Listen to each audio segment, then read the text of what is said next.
ನಮಸ್ಕಾರ ಸ್ನೇಹಿತರೆ ರಾಜ್ಯದಲ್ಲಿ ಮುಂಗಾರು ಮಳೆ ಅಬ್ಬರ ಕೂಡ ಈಗಾಗಲೇ ಶುರುವಾಗಿದೆ. ಕರಾವಳಿ ಮಲೆನಾಡು ಜಿಲ್ಲೆಗಳಲ್ಲಿ ನಿರಂತರವಾಗಿ ಮಳೆ ಸುರಿಯುತ್ತಿದೆ. ಅದರಲ್ಲೂ ಚಿಕ್ಕಮಗಳೂರು ಶಿವಮೊಗ್ಗ ಜಿಲ್ಲೆಗಳಲ್ಲಿ ವ್ಯಾಪಕ ಮಳೆಯಾಗುತ್ತಿದ್ದು ರೆಡ್ ಅಲರ್ಟ್ ಕೂಡ ಘೋಷಣೆ ಮಾಡಲಾಗಿದೆ.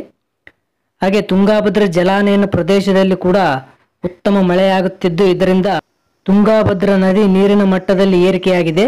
ಇದರಿಂದ ತುಂಗಾಭದ್ರಾ ಡ್ಯಾಂನ ಒಳಹರಿವಿನಲ್ಲಿ ಕೂಡ ಏರಿಕೆ ಕಂಡಿದೆ.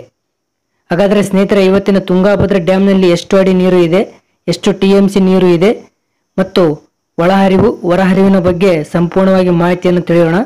ಅದಕ್ಕಿಂತ ಮೊದಲು ಈ ವಿಡಿಯೋಗೆ ಒಂದು ಲೈಕ್ ಮಾಡಿ. ಹಾಗೆ ತುಂಬ ಜನ ನಮ್ಮ ಚಾನಲ್ ಸಬ್ಸ್ಕ್ರೈಬ್ ಮಾಡದೆ ವಿಡಿಯೋಸ್ ನೋಡ್ತಿದ್ರೆ ದಯವಿಟ್ಟು ನಮ್ಮ ಚಾನಲ್ ಸಬ್ಸ್ಕ್ರೈಬ್ ಮಾಡಿ. ಹಾಗೆ ಪಕ್ಕದಲ್ಲಿರುವ ಬೆಲ್ ಐಕನ್ ಪ್ರೆಸ್ ಮಾಡಿ. ಹಾಗೆ ಈ ವಿಡಿಯೋ ಶೇರ್ ಮಾಡಿ. ಸ್ನೇಹಿತರೆ, ಇಂದು ಅಂದರೆ 29 ಮೇ 2025 ಇವತ್ತಿನ ತುಂಗಾಭದ್ರಾ ಡ್ಯಾಂನಲ್ಲಿ 1591 ಅಡಿ 50 ಇಂಚು ನೀರು ಇದೆ. ಇನ್ನು ತುಂಗಾಭದ್ರಾ ಡ್ಯಾಂನ ಗರಿಷ್ಠ ನೀರಿನ ಮಟ್ಟ ಬಂದು 1633 ಅಡಿ ಇರೋದು. ಇಂದು ತುಂಗಾಭದ್ರಾ ಡ್ಯಾಂನಲ್ಲಿ 12.33 TMC ನೀರು ಸಂಗ್ರಹವಾಗಿದೆ. TB ಡ್ಯಾಂನ ಗರಿಷ್ಠ ನೀರು ಸಂಗ್ರಹ ಸಾಮರ್ಥ್ಯ ಬಂದು 105.78 TMC.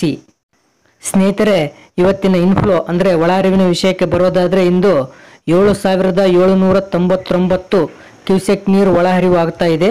ನಿನ್ನೆಗೆ ಕಂಪೇರ್ ಮಾಡಿದರೆ ಸುಮಾರು 5000 ಕ್ಯೂಸೆಕ್ ನೀರು ಇಂದು ಹೆಚ್ಚಾಗಿ ಹರಿದು ಬಂದಿದೆ. ಇನ್ನು ಇವತ್ತಿನ ಹೊರಹರಿವಿನ ವಿಷಯಕ್ಕೆ ಬರೋದಾದರೆ ಇಂದು 188 ಕ್ಯೂಸೆಕ್ ನೀರು ಹೊರಹರಿವು ಆಗ್ತಾ ಇದೆ.